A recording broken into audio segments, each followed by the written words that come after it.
Perfecto. Bueno, les estaba dando la bienvenida y diciéndoles cómo nos vamos a organizar. Recién hemos hablado con Giovanna. La verdad que por ahí en estas charlas por Zoom se torna un poco más, más frío y duro el asunto. Entonces, está bueno que puedan ustedes hablar. Por ahí, hola Yani, ¿cómo te va? Ay, hola. Por ahí yo soy como más informal en el sentido de que ustedes pueden preguntar, pero por una cuestión de organización, lo que se me ha ocurrido hacer es dividir la charla en tres partes. Me voy a ajustar bastante a lo que dice el manual. ¿Por qué? Porque me han pedido por favor que lo que aparezca en la charla sea lo que el manual dice.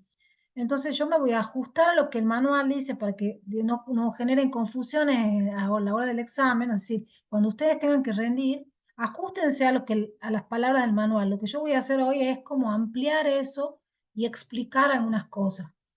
Con lo cual podríamos tomarlo esto tal vez como una charla de consulta, ¿entienden? Sí. Entonces yo voy a exponer el tema, vamos a hacer una pausa, van a poder preguntar por escrito, oralmente, y vamos a avanzar con la segunda parte. Igualmente paramos un segundo, preguntan, avanzamos con la tercera parte.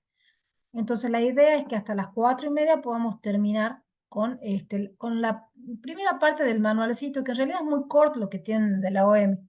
La próxima clase va a avanzar mi compañero. Es decir, que yo voy a abordar primero qué es la perspectiva de género, en segundo lugar, lo que son las diversidades sexuales, que es esto que tienen ahí como definiciones, y en tercer lugar, la evolución del concepto de género. De tanto de una u de otra cosa se puede hablar un montón, un montón, un montón, así que, como les digo, voy a tratar de ajustarme a lo que tienen ahí, haciendo algún desarrollo. Dicho esto, voy a arrancar, voy a compartir un Power.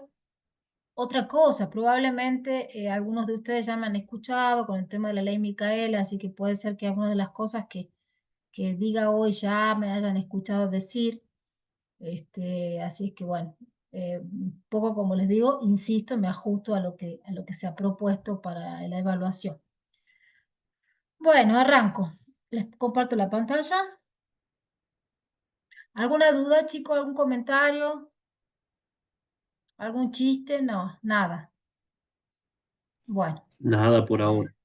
bueno, gracias Facundo, gracias por contestar. Comparto la pantalla. Lo que no me gusta de compartir la pantalla es que veo a menos gente, pero bueno, ¿qué va a hacer? Acá está. Bueno, yo le puse perspectiva de género y diversidades sexuales. Acá son las partes que vamos a abordar, qué es perspectiva de género, los conceptos de estos conceptos que les aparecen ahí en el manual y como les dije al final, evolución del concepto de género, algo bastante rápido de eso. Hay algo importante para mí de trabajar acá y es que ustedes saben que el tema de género es un tema que ofrece muchísimas, eh, a ver, ¿cómo les puedo explicar? Prejuicios, ¿no? El otro día le escuchaba, me voy a ir un poquito, le escuchaba, no sé si ustedes conocen a Camila Sosa Villada. ¿Alguien conoce a Camila Sosa Villada? ¿Alguien sí, No, no? ¿No? Bueno, Camila Sosa no. Villada es una actriz, escritora, una escritora maravillosa argentina, y ella es una mujer trans. Y al hacer una entrevista se ha vuelto muy famosa porque ha ganado unos premios literarios. Es realmente una de las mejores escritoras que he leído en mi vida, se las recomiendo. Les recomiendo el libro que se llama Las Malas, que es toda la historia de un grupo de personas que son mujeres trans travestis, y todas sus historias. Realmente está escrito magistralmente, uno siente que está ahí, se identifica con los personajes maravillosos. Bueno, hecho este paréntesis, les cuento. Ella estaba en una entrevista y le preguntaban desde cuándo ella se sentía una mujer. Saben que una mujer trans es una mujer que ha nacido con una genitalidad masculina y que se, se percibe, se identifica, se autopercibe como una mujer. Ustedes me dirán cómo desde tan chiquito, pero ya van a ver cuando lleguemos al tema que es muy frecuente que eso ocurra.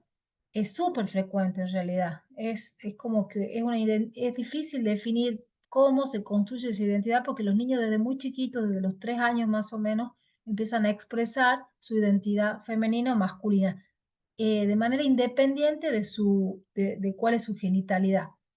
Entonces, voy a esta mujer. Le preguntaban a Camila, ¿por qué, cuándo ella se había dado cuenta que era una mujer? Como les digo, una mujer trans. Y ella dijo desde los 3 años. Y además, ella dijo, no existía, no se hablaba de género cuando yo era chica. O sea, no tuve ninguna influencia de ningún tipo. ¿Por qué les cuento esto? Porque hay toda una línea que nos lleva a pensar que hay un adoctrinamiento. Ustedes han escuchado probablemente ese término. Hay mucha gente que tiene prejuicios al respecto y dice, esto es una ideología de género, nos están queriendo cambiar la cabeza, quieren que pensemos que es normal, que una persona, el varón, o sea, que se habla incluso de una persona que tiene pene, que está disfrazado, vestida de mujer. Se sigue escuchando eso. Sobre todo, ustedes saben muy bien que, digamos, nuestro gobierno actual tiene una política bastante conservadora y bastante opuesta a estas cosas. Entonces, a mí me parecía importante que ustedes, como operadores de justicia, tengan claro que hay una gran diferencia entre hablar de ideología de género o pensar estos temas como ideología de género a pensar estos temas como perspectiva de género o mirada de género. ¿Cuál es la diferencia entre perspectiva de género e ideología de género? La ideología de género dice que de alguna manera la ideología de género es como, eso justamente funcionaría como un adoctrinamiento. Entonces, llamar a esto ideología de género es confundir. Nosotros estamos en un ámbito de derechos y perspectiva de género es hacer que los derechos sean para todos y entender que ha sido necesario hablar de estos temas, ha sido necesario que haya una ley de identidad de género, ha sido necesario que haya una ley de matrimonio igualitario para darle derechos a personas que antes no los tenían. No es que nadie quiera adoctrinar a nadie. Lo que pasa es que se han hecho investigaciones, se ha mostrado, se ha visto, se ha visibilizado, se ha puesto sobre el tapete fundamentalmente la condición de falta de derechos y las condiciones sociales, culturales, estructurales que tienen las personas, sobre todo las personas trans. Se habla mucho de este tipo de cosas, pero hay mucho ruido. Entonces, yo lo que me interesa es que ustedes tengan claro que ideología de género y perspectiva de género son dos cosas diferentes. Que nosotros, desde el Poder Judicial, lo que tenemos o que intentamos tener es una perspectiva de género. ¿Para qué? Para lo que vamos a hablar después. Para que se logre una igualdad real, que no sea solo la igualdad formal ante la ley, que haya una igualdad real de derechos. Acá voy a remitirme a la primera diapositiva, donde les indico que esto es un contramovimiento que emerge tratando de buscando inhibir, derogar derechos reconocidos. Generalmente procede de algunas religiones, donde en realidad lo que se dice, hay cosas que son naturales. Natural es que haya solamente un varón y una mujer. Hay dos posibilidades nada más. Y ese varón y esa mujer necesitan tener estrictamente ciertos roles y ciertos lugares sociales asignados, lo que venimos tratando de deconstruir, es decir, biología no es destino, no que porque nacemos mujeres y tenemos vagina y podemos parir, tenemos sí o sí que cumplir el rol de cuidado, solas, y que los varones se ocupen solos de otros roles. Esto que parece tan desgastado se sigue poniendo hoy en tela de juicio. Entonces, estos movimientos que hablan de la cuestión como si fuera una ideología de género, no son movimientos antigénero, sino que están tratando de sostener justamente lo que nosotros venimos tratando de deconstruir. Perdón, que no sé qué hice acá. Ahí. A ver, ¿se ve la pantalla? Sí, ¿no? Sí. ¿Qué es qué? ¿Qué sostiene? Le insisto, que hay dos sexos con dos funciones sociales, lo que les acabo de decir, con origen natural entregado por la naturaleza y que está siendo pervertido y llamado a la deformación ideológica por todos los movimientos sociales que apoyan estas leyes que han sido logro. La ley de educación sexual integral, la de ley de matrimonio igualitario, el reconocimiento legal de identidad autopercibida y la ley de interrupción legal del embarazo. ¿Bien? Bueno, entonces estoy complicada acá con acá. Bueno, se entendió lo que he planteado, ¿verdad? A ver, quiero agrandar. ¿Se entiende lo que he planteado? Hágame Sí, sí, no. ¿Se entiende? sí, ¿Algún Sí, sí, se comentario al entendió. respecto?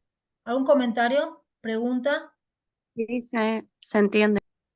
Bueno, entonces, una vez aclarado esto, me interesaba que pasemos a entender eh, qué es esto de, les decía recién, perspectiva de género, ¿no es cierto? ¿Qué es? Vamos a ir acá. Bueno, la palabra género suena, recontra, resuena desde hace rato. Incluso ustedes podrían decirme a mí que se ha hecho un uso político partidario de toda esta cuestión y probablemente coincida. Sí, sí, efectivamente se ha erigido como bandera, pero tenemos que entender, y estos son ya cuestiones, ¿cómo les diría?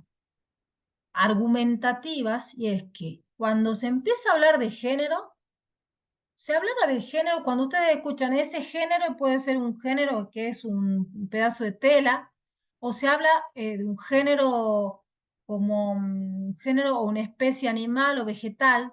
Es decir, que la palabra género generalmente nos remite a clase, tipo, especie. Pero en inglés, gender, que es género, era igual a sex hasta la mitad de los años 50. Cuando se empieza a usar la palabra género como la entendemos ahora y en este sentido, se empieza a usar en este lugar. En los años 50, entre 1955 y 1957, estos doctores, Money y Hampson, atienden a niños con trastornos en su identidad sexual. Son niños intersexuados y estos doctores empiezan a distinguir entre lo que era la corporalidad, la genitalidad y la posibilidad de ser educados o criados como niños o como niñas. Eso ocurre porque iban padres con niños que habían sido sometidos, ya sea por accidente, por alguna cuestión, a algún tipo de castración. Entonces estos padres iban con niños castrados quirúrgicamente o como les digo, por algún accidente, y estos doctores les decían, bueno, usted lo tiene que criar como una niña, como una nena. Si usted lo cría como una nena, entonces no va a tener problema, va a tener un niño que no va a poder procrear, dar a luz un bebé, pero va a ser una verdadera mujer. Después le harán la cirugía en la zona de la vagina para construir una verdadera mujer. Esa es una idea, estoy simplificando un montón, y juntando muchos de los ejemplos de estos pacientes de Money y Hampson en esa época. Entonces, ¿qué es lo que muestra esta teoría, esta hipótesis que construyen estos doctores? Que la educación es lo que construye una identidad, no el cuerpo. Entonces, acá vamos a hablar de que estos doctores piensan que hay una idea que es el género que es diferente del sexo. Ellos construyen esa idea de que el género es algo sociocultural, histórico, psicológico, que se asienta sobre una corporalidad. Entonces ellos discriminan sexo de género. Por supuesto que esta noción de género que estamos planteando ahora es una noción que después se va complejizando. Estamos hablando de los años 50. Pero ¿por qué yo les traigo esto acá? Para que ustedes entiendan que esta noción de género es bastante reciente. Porque antes ni siquiera se planteaba eso. Sí se planteaba si las mujeres teníamos más o menos derechos que los varones, pero no se planteaba que la educación, la cultura, la historia, lo social nos construía como mujeres o como varones. No se distinguía el cuerpo del género, el sexo del género. Entonces, es una primera distinción y un atisbo de lo que es la noción de género. ¿Bien? Bueno, vuelvo. Entonces, ¿qué, qué es género? Y cuando ustedes les voy a leer acá, dejo de compartir un segundo, les voy a leer lo que el manual indica, porque a mí me parece importante que aclaremos esto. Según lo que en el manual les indica, que está dicho de manera bastante simple, dice, la perspectiva de género es una herramienta de análisis.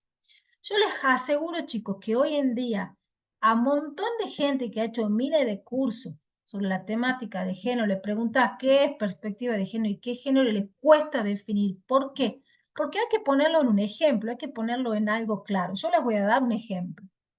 ¿Qué es perspectiva de género? Un ejemplo que también habrán escuchado y que es muy común y que se está cuestionando hace rato, que se cuestiona y a veces se lo da desde penal, es que, por ejemplo, antes, cuando una chica, una mujer era violada, ¿qué es lo que se preguntaba? Lo primero que se preguntaba, a ver, alguien que me dé una idea, antes, ¿qué es lo que se preguntaba? ¿Alguien me puede decir? Si era ¿Alguien? prostituta o algo. Si era prostituta, cómo estaba vestida, si tenía ropa muy provocativa, si andaba, a qué hora fue, dónde andaba, por dónde andaba. Es decir, fíjense que esto que ahora en ese momento era como revisar las situaciones en que esa mujer se ponía o el modo en el que se posicionaba, es decir, ver y culpabilizar a la víctima, porque si andaba con ropa corta a las 3 de la mañana, sola, en tal lugar, y bueno, ¿qué querés? ¿Cómo no te van a violar, no? Entonces, tener perspectiva de género ha significado, tener perspectiva de género es poder revisar esas nociones y decir, bueno, si la han violado, ¿quién la ha violado? No, no qué culpa tiene esa mujer, ni echarle la culpa a la mujer y mirar las cosas de esa forma. Que, por ejemplo, yo me acuerdo patente cuando yo tenía, no sé, 18 años. No sé, las chicas me pueden decir si no les ha pasado alguna vez. A mí me ha pasado de ir caminando por acá, por el barrio sur, y que venga un tipo que iba en bicicleta, me empieza a perseguir, a decir cosas y se mete yo me había metido en la puerta de un edificio, se mete y me toque.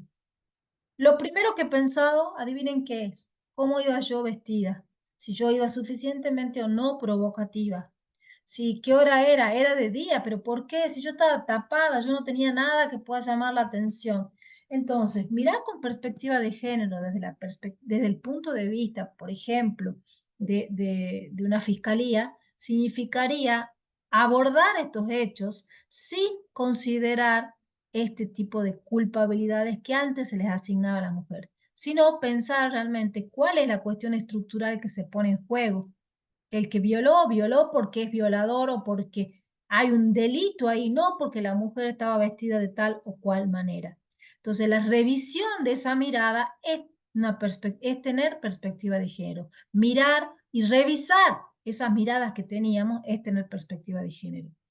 Otro ejemplo que les puedo dar, que para mí ha sido muy clarificador, en algún momento hemos dado desde la oficina una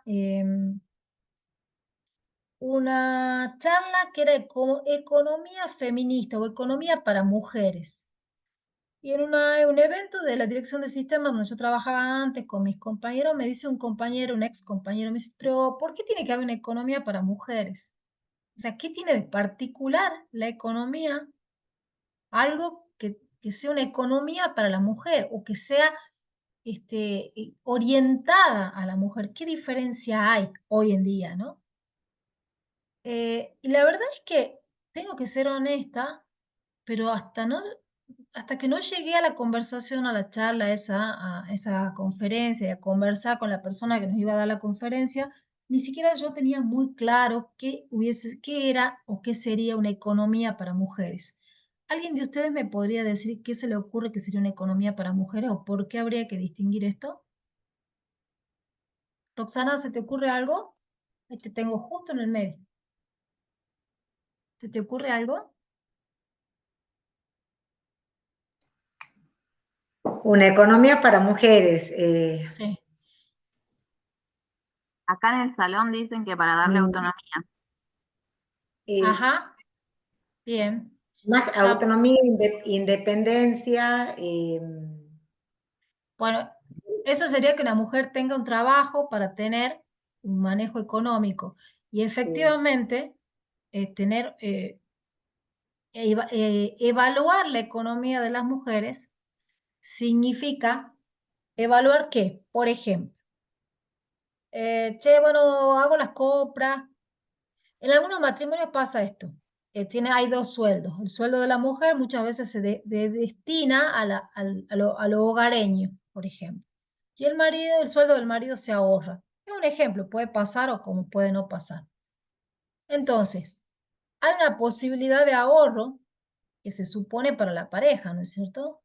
Pero que a veces es un ahorro que no está, entre comillas, declarado, y que si yo pasado mañana me separo, todos esos ahorros quedaron en manos de mi esposo, no están declarados, no hay forma de repartir, bla, bla. Mientras tanto, mi sueldo fue todos los meses para la luz, el gas, el teléfono y para, qué sé yo, hay que comprar algo, no sé, en el súper, para la limpieza, hay que comprar algo para la comida, las zapatillas de los chicos, la cartulina para cuando se tenga que ir a la escuela, bla, bla, bla, los regalitos de los cumpleaños. Es decir, esas cosas que son cotidianas, domésticas, muy domésticas, suelen quedar en las manos de las mujeres muchas veces, ¿no? Perdón, Sí. perdón, no encuentro la manito. O sea, es como que minimizado lo que es la economía de la mujer, es como que antes estaba minimizada, ¿a eso te referís? Invisibilizada, te diría. Invisibilizada porque justamente lo que te acabo de decir, hay como cosas que tradicionalmente, ojo que ustedes me pueden decir, acá veo gente muy joven, yo veo a mi hermano, o sea, hay cosas que están mucho más repartidas incluso en ese sentido, ¿no? Pero lo que esta chica nos explicaba es que además los hombres tienen otro manejo de las finanzas, otro manejo de las inversiones. Las mujeres no tenemos ni idea, no nos importa en general, no le prestamos atención, no buscamos a veces, justamente como les digo, a veces en el matrimonio hay uno que es el que, un sueldo que queda para el ahorro y el otro se suele, estoy generalizando, ¿no? Entonces, ¿por qué una economía para mujeres? Porque lo que ella llamaba la atención es justamente de todas esas invisibilizaciones, de toda esa falta de proyección que además tenemos. Y además, ustedes saben que hay lugares donde de alguna forma nos vemos obligadas a, por ejemplo, tener trabajos. Yo no soy mamá, pero muchas mujeres son mamás, entonces las mamás generalmente buscan tener un trabajo con menor carga horaria para poder ocuparse más de sus hijos y de la casa, etcétera, ¿no? Entonces eso también es un impacto en la economía de la mujer. ¿Por qué digo de la mujer? Porque hoy el 50% o si no más de las parejas están separadas. Entonces, hay cosas que nosotras no prevemos, no tenemos en cuenta, y tampoco las tenemos en cuenta a futuro, llegada una jubilación, etcétera. Es decir, que hay una previsión y una falta una falta, les diría, cultural por parte de las mujeres, de organización, de proyección, de inversión y de cuidado de la economía propia. ¿Mm? Se los comento porque lo que yo estoy tratando de mostrarles es qué es tener perspectiva de género. Y tener perspectiva de género es tener en cuenta también en estos ámbitos, como es el ámbito económico, cosas que tienen que ver con los roles que reproducimos. ¿Se entiende? ¿Se entiende los dos ejemplos que les he dado? Y cómo están vinculados con la perspectiva de género. Me interesa que me digan antes que termine el tema y después pasemos al punto 2. ¿Se entiende? ¿Alguien tiene un ejemplo para dar? ¿Algo no se ha entendido, no ha quedado claro? Roxana, ¿qué me decís? ¿Entendía lo que quería decir con esto? Sí, perfectamente. O sea, yo lo interpreto. Y con respecto a lo que decís, a que sea casi invisible el sueldo de la mujer, tenga o no tenga hijos, siempre es como que queda relegado para el ahorro, y llegado un momento es muy difícil demostrar que era 50 y 50. No por ser mujer uno va a tener diferencia, pero no el trabajo que nosotras realizamos, nosotras, todas las mujeres en la casa, con o sin hijos, no es ni valorado y no siempre es redituado. No, Entonces, no. eso es lo que lo hace invisible también. Sí, sí. Eh, Porque, o sea, lo que es la crianza de un hijo, el manejo de la economía de un hogar, conlleva mucho. Sí. Tal vez me estoy yendo del tema, pero muchas veces nosotras no podemos ni siquiera enfermarnos porque hay que cargar con todo en la casa. Sí. Sí, sí, bueno, eso realmente, el tema es que yo me acuerdo patente, mi compañero que murió tan querido era el Pichi, él en un momento tomó licencia porque los hijos estaban enfermos, ¿no? Y el comentario general de todos los compañeros del sistema es que son un pollerudo, que como, ¿por qué no toma licencia tu mujer, no? Digamos que hay como, o por ejemplo, otro ejemplo, el tema de las vasectomías, o sea, el hecho de que el cuidado de, digamos, las posibilidades de cuidado de anticoncepción estén puestas en una operación es hecha a los hombres, también es algo que muchos hombres han asociado a una pérdida de la virilidad y que por parte de los varones en general no ha sido algo tan bien visto ni tan aplaudido. Entonces también el tema de la anticoncepción sigue siendo o ha seguido siendo como un tema de las mujeres, ¿no? Tomar anticonceptivo, con lo que implica, en fin. Todos estos comentarios son no para que lloremos las mujeres, ay, pobres de nosotros lo que nos pasa, sino simplemente para contarles que todas estas observaciones tienen que ver con una perspectiva de género, que antes no existía, definitivamente. Y aún ahora, aunque exista, podemos ver que hay cosas que no son iguales. Entonces ahora, en ese sentido, para cerrar el tema y siguiendo con lo que el manual les propone, ahí el manual les dice que es como ponerse unas gafas violetas. Eso era algo que estaba de moda en un momento cuando se empieza a hablar de feminismo. Y en realidad más que ponerse unas gafas violetas es enterarse. Es leer, es ver, es autocuestionarnos, ¿no? Tanto varones como mujeres. Bueno, después hay un punto que es el punto de la igualdad ante la ley o igualdad formal versus igualdad real, donde en realidad podemos hacer referencia a las desigualdades estructurales, o sea que por más que la ley diga que es igual para todos y que todos tenemos derecho o acceso a justicia o acceso a todo de la misma manera, nos damos cuenta que eso no es real. ¿Y por qué les digo eso?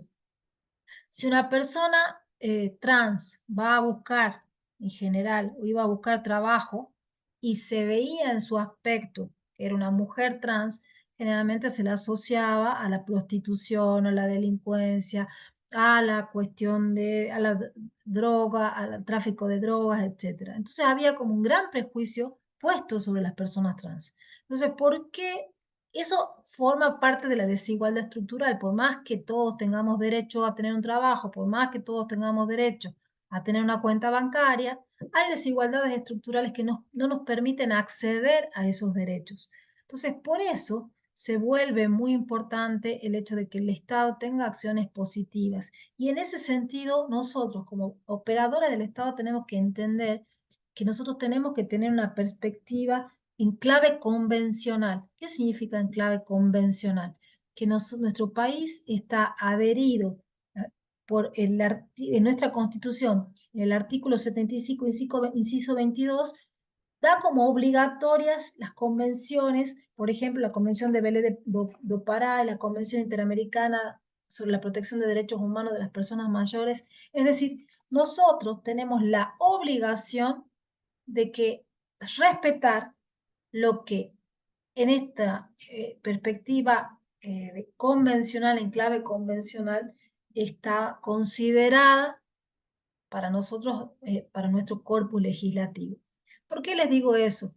Porque se habla en este momento de igualdad ante la ley, y la igualdad ante la ley solo es válida si hay una igualdad real, no solo formal, si hay acciones positivas que aumenten la posibilidad de aquellos que no la tienen, como en su momento el cupo laboral para personas trans, como en su momento, ustedes saben que para las mujeres ha habido cupos en las universidades al principio, porque las mujeres no teníamos acceso a las universidades. Ha habido cupo, por ejemplo, aunque parezca increíble, en Brasil, que es un país con mucha población afro, en la cátedra de antropología, en la Universidad de Brasilia, en la carrera de antropología, fue necesario que hubiera cupos para personas indígenas y negras.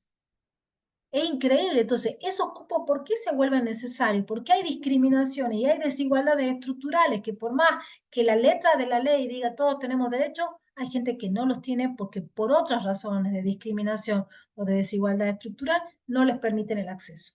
Yo me acuerdo y siempre doy el mismo ejemplo porque como todos, cuando uno empieza a aprender de estos temas, hay veces hay cosas que no las entiende y yo no entendía esta noción hasta que una compañera, que es Laura Termini, le digo, che, escúchame, explícame esta idea digamos, de igualdad formal o igualdad real, o acceso, digamos, cómo el acceso a justicia es real o es formal. Entonces me explicó lo siguiente.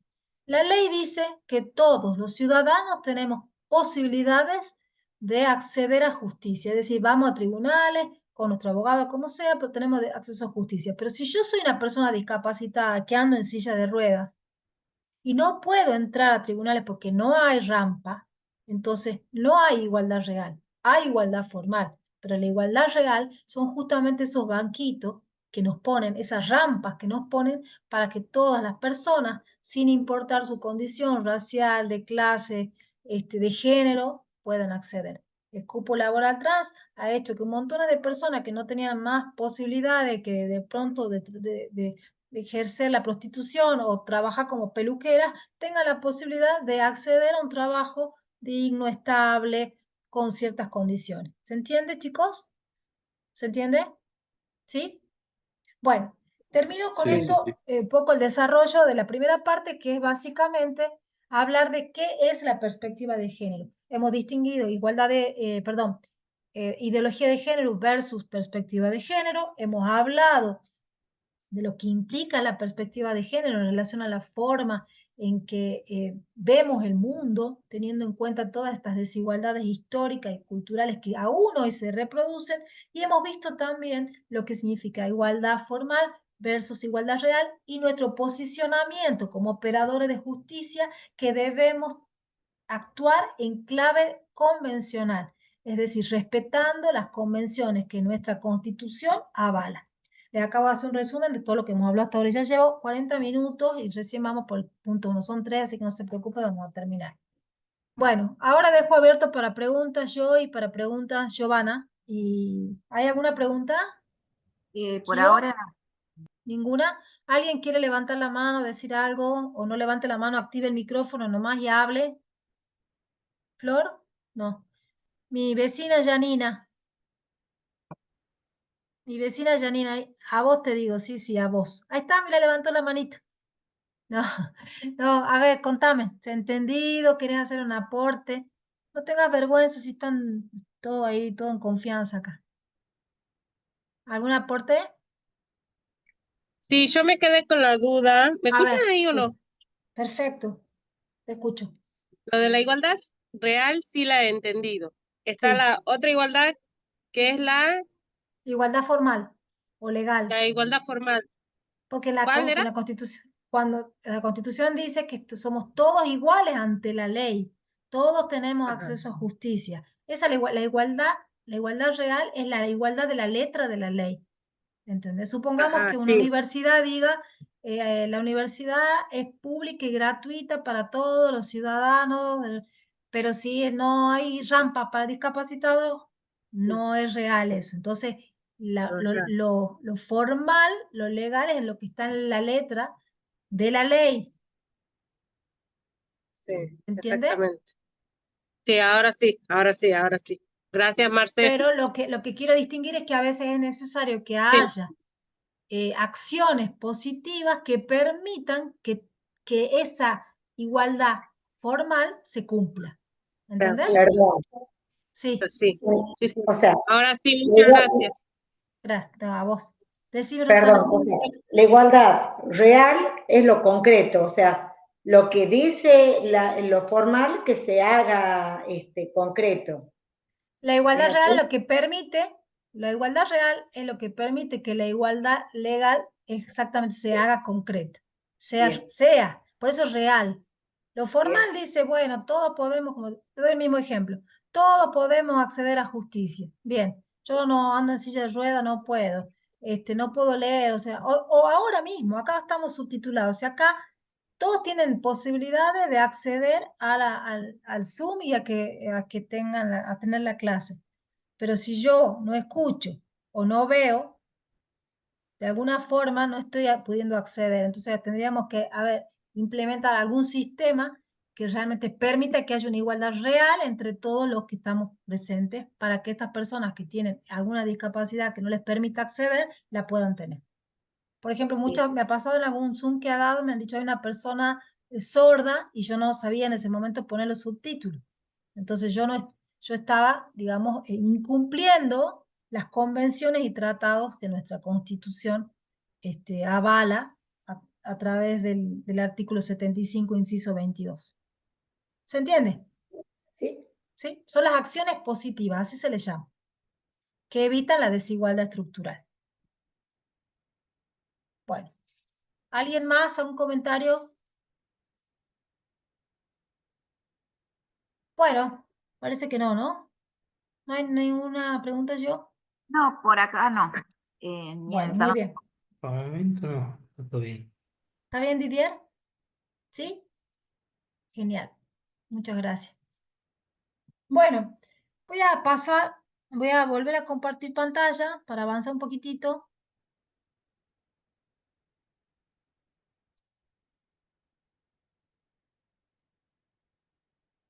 Uy, Dios, ¿a dónde me fui?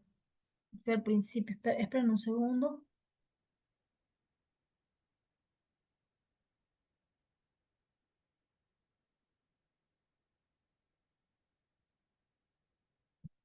Bueno, vamos acá. Fíjense, este dibujito siempre lo uso el mismo. Es un dibujito simple, muy infantil, donde ustedes tienen algunas categorías. Yo me voy a referir a estas categorías y después me voy a referir a otras más que las tienen en el manual. ¿Cuáles son estas categorías? La primera es la categoría de identidad de género. La identidad de género es la percepción subjetiva de pertenecer a cierta identidad. Quiero que acá hablan de percepción subjetiva. Yo voy a avanzar un poco más, siempre lo digo de esta forma, no es una percepción, es una vivencia. Es una vivencia respecto de la identidad. Yo me vivo como mujer, me vivo como varón, tenga pene, tenga vagina. Yo me vivo a mí misma de una forma determinada. Y eso constituye la identidad. En ese sentido, es muy importante nuestra ley de identidad de género, que ha permitido que las personas, tanto mayores de 18 años como menores, por supuesto con la intervención de un abogado del niño y a veces en algunos casos con la anuencia de los padres, puedan inscribirse según el nombre con el cual se identifican. Yo nunca lo había pensado hasta que no he tenido contacto con personas trans que ni siquiera quieren decirte el nombre que tenían antes de hacer la transición.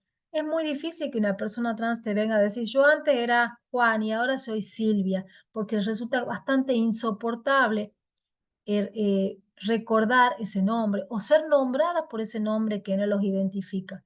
Es importante a veces tener conversaciones de ese tipo para comprender. La mayoría de las personas cisgénero, como somos nosotros, donde nuestra identidad de género coincide con nuestra genitalidad, no tenemos ni siquiera ese planteo. Nunca se nos ha ocurrido, a mí nunca se me ha ocurrido pensar por qué me llamo Marcela y no Pedro. Ni he tenido ningún problema, me puede gustar más o menos mi nombre, pero la identidad no ha sido algo, mi identidad de género no ha sido algo cuestionable para mí. Me acuerdo 4 años, 5 años, ponerme ropa de nena, que las cosas me gusten, o sea, toda esa cosa que uno construye alrededor de su propia identidad. Entonces, vamos al concepto. Identidad de género acá está señalado en el cerebro como algo que tiene que ver con la percepción psicológica, con la autopercepción, con la autoidentificación vital de esa persona. Entonces, acá en el manualcito les dice que es la persona con su autopercepción quien legitima su identidad, superando el criterio médico y psiquiátrico que antes era consultado por los jueces para autorizar un cambio de identidad. Entonces, ahí está muy claro, antes los jueces necesitaban que un médico, un psiquiatra, avale que esa persona efectivamente no era Silvia, sino Juan o al revés. Pero ahora es suficiente con la voluntad de la persona. Fíjense que antes eran sometidos a cosas tremendas. como con una necesidad de tratar de comprender a través de la corporalidad si efectivamente esa persona tenía una identidad diferente de su genitalidad.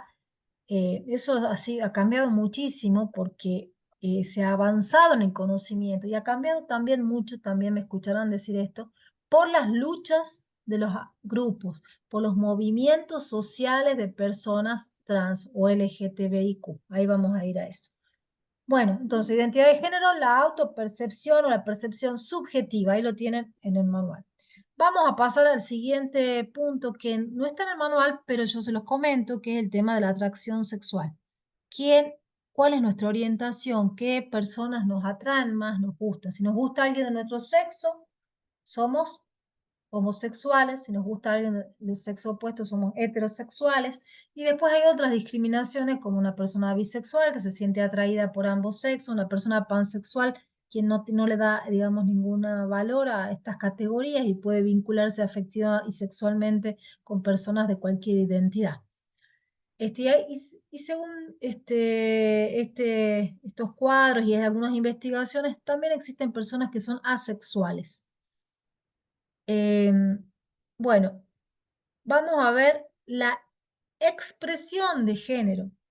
Eso sí está en el manual y es la manera en que las personas expresamos, mostramos nuestra pertenencia a un género determinado. Eso es contextual, bastante contextual, pero estamos bastante de acuerdo dentro de nuestra sociedad occidental que, por ejemplo, las mujeres podemos usar pollera, usamos tacos, nos pintamos las uñas, nos maquillamos, tenemos el pelo más o menos largo. Esos son acuerdos sociales que nos identifican como mujeres y que los varones, por ejemplo, tendrán el pelo en general más corto, usan un tipo pantalones también, no es que los distinga porque las mujeres también usamos pantalones, pero sería bastante raro que hoy veamos un hombre en tribunales que tenga una pollera, una falda, una mini, ¿no? O que vaya con tacos altos, no es algo frecuente. Entonces, esa expresión de género dentro, como les digo, de ciertos acuerdos culturales inscritos en un tiempo, inscritos en un lugar, son los que nosotros usamos para habitar nuestro género, expresar nuestro género. Acá en el dibujito que tienen la expresión de género con una línea de punto como mostrando la totalidad del cuerpo, ¿no? No son solamente, la expresión de género no es solamente los accesorios que nos ponemos o cómo nos cortamos el pelo, sino también nuestros modos de hablar, nuestros modos de relacionarnos, ¿no? La forma en que hemos aprendido a hablar. Hay cosas que se dice, no sé si han escuchado las expresiones amanerado, o tiene un amaneramiento, o es muy feminizado en su modo, y eso tiene que ver con formas femeninas o con formas masculinas de hablar, de gesticular. Entonces, todo eso conforma la expresión de género. Otra cuestión es el tema del sexo biológico, que me parece un tema muy importante porque en los últimos tiempos se ha visibilizado una cuestión de una gran variabilidad posible en nuestras corporalidades. ¿Qué es lo que les quiero decir con esto?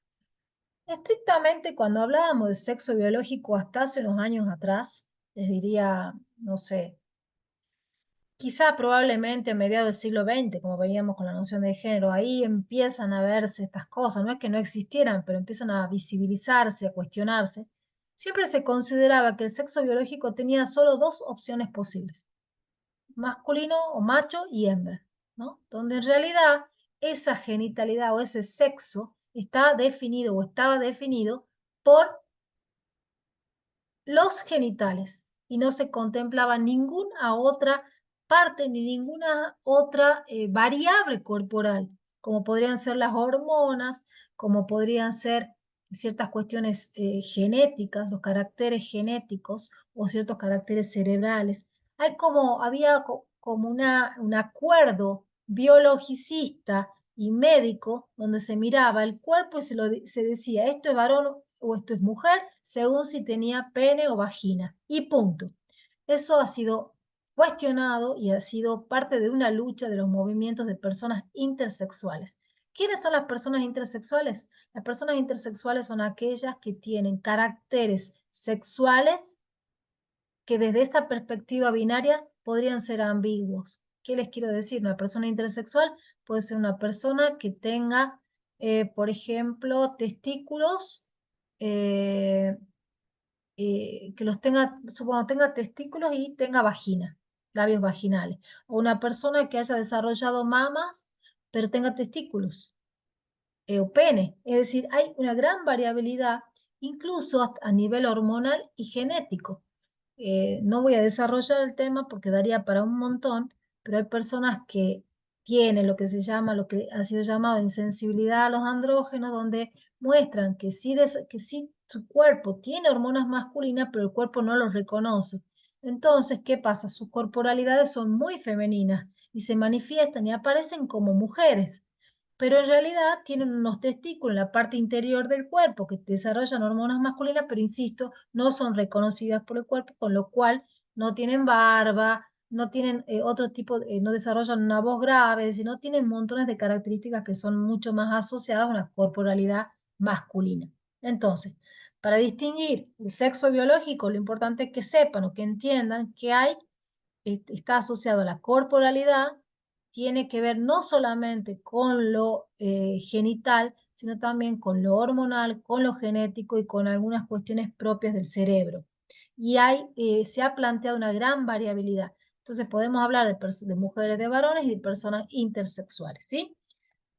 Bueno, voy a pasar al tema de lo que les aparece en el manual como atribución de género. Voy a dejar de compartir. Atribución de género. La atribución de género en realidad es lo que nosotros atribuimos mirando al otro.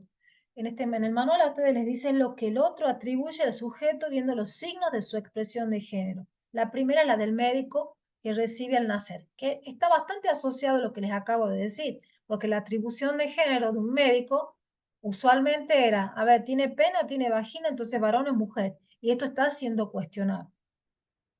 Entonces, esa asignación binaria es la que inscribíamos en el DNI y de ahí se han asociado un montón de aspectos al género, pero podemos ver que eso está siendo puesto en cuestión. De hecho, nosotros en nuestro DNI tenemos la posibilidad de inscribirnos como no binario o inscribir a un niño como no binario.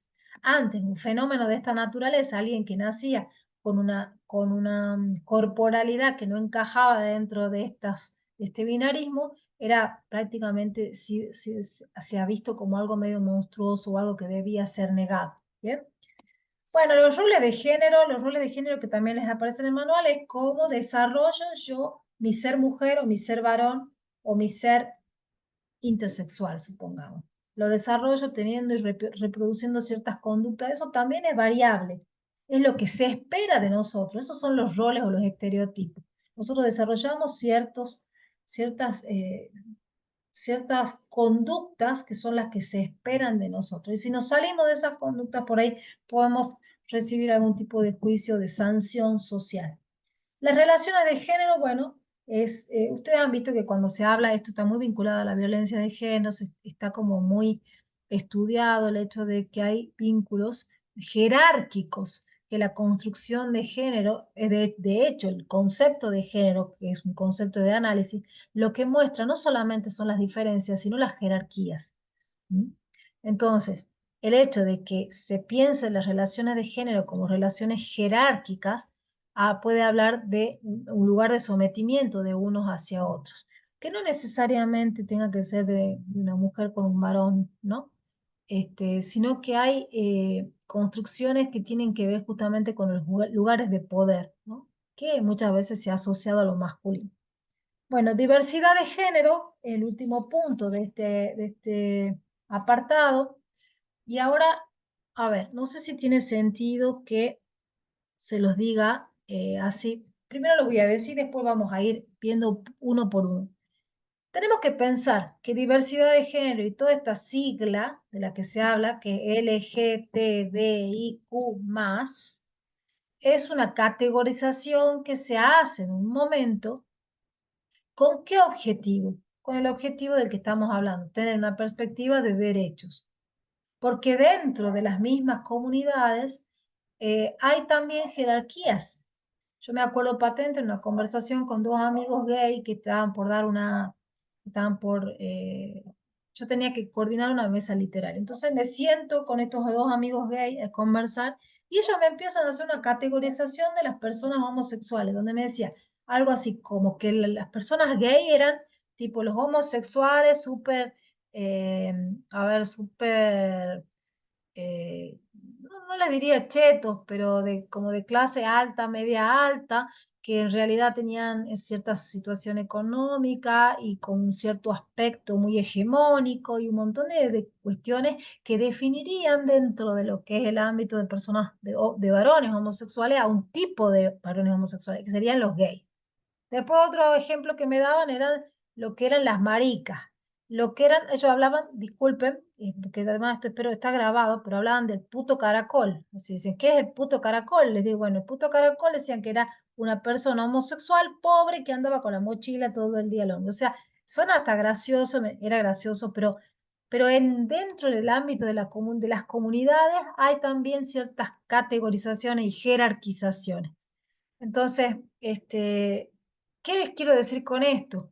Que este uso de estas siglas, lesbianas, gays, travestis, transexuales, bisexuales, queer, intersexuales y más, que deja abierta la sigla la posibilidad de otras variantes, es simplemente, es un uso político y también, como les digo, de construcción de derechos donde en realidad la pretensión, ¿cuál es? La pretensión es que, bueno, a ver, yo tengo ciertas características particulares y necesito el acceso a ciertos derechos o a otros derechos. Entonces, esa categorización puede modificarse y puede variar mucho. Bueno, no sé si hace falta que diga, pero por las dudas lo digo, lo explico. Las personas gays, como les decía, o homosexuales, generalmente se habla de hombres cuya atracción sexual es hacia otros hombres, otros varones, ¿no? Lesbianas, mujeres hacia otras mujeres, travestis. A ver, el tema de travestis, también hay una discusión entre travestis y personas transexuales o transgénero. Eh, Les digo, a ver, ¿por qué les hago estos comentarios? Porque todo esto que estamos hablando puede ser muy discutido. Puede haber acá una persona trans que me diga, mira, o una persona travesti que me diga, yo soy un travesti, pero no soy trans. Por ejemplo, ¿qué significaría estrictamente ser travesti? Estrictamente ser travesti podría tener que ver con travestirme, o sea, vestirme de alguien que es el sexo opuesto al mío. Y de hecho hay históricamente algunos personajes de la noche tucumana que en realidad de día los veías vestidos como que eran varones que a la noche se travestían y se vestían como mujeres y tal vez hasta tenían una cuestión performática, como puede pasar ahora, que lo hemos visto un poco con el hijo del presidente en su momento, digamos, ¿no? Donde ahí tal vez lo travesti tiene un rasgo exagerado en los drag queen o en los drag king. Entonces, bueno, simplemente es una distinción que ustedes me dirán para qué. Insisto, tiene usos políticos y usos que tienen que ver con el derecho y también con agruparse, ¿no? Con agruparse, si nosotros somos esto, nos distinguimos de esto, que eso el otro día en unas clases que estoy tomando le decía a la profesora, bueno, pero el problema acá es que siempre va a haber agrupaciones, o sea, nosotros estamos acá todos en este grupo que se ha reunido para esta capacitación y si estuviésemos todos juntos y pasa un tiempo, seguramente vamos a ir autosegregándonos en diferentes grupos donde tengamos ciertas características en común que nos unan y nos distingan de los otros. Razón por la cual siempre va a haber una posibilidad de ser nosotros y los otros, ¿no? Y nosotros y los otros vamos a pensar que nosotros tenemos ciertos derechos, tenemos ciertas necesidades, los otros tienen otros. Si en la misma pareja pasa. Es decir, que es muy humano esto de juntarse en colectivos, de identificarse con ciertas características y justamente tener luchas y justamente nos juntamos para desarrollar o buscar algo en común. ¿Por qué surgen todas estas cosas? Porque, por ejemplo, les doy un ejemplo claro de esto.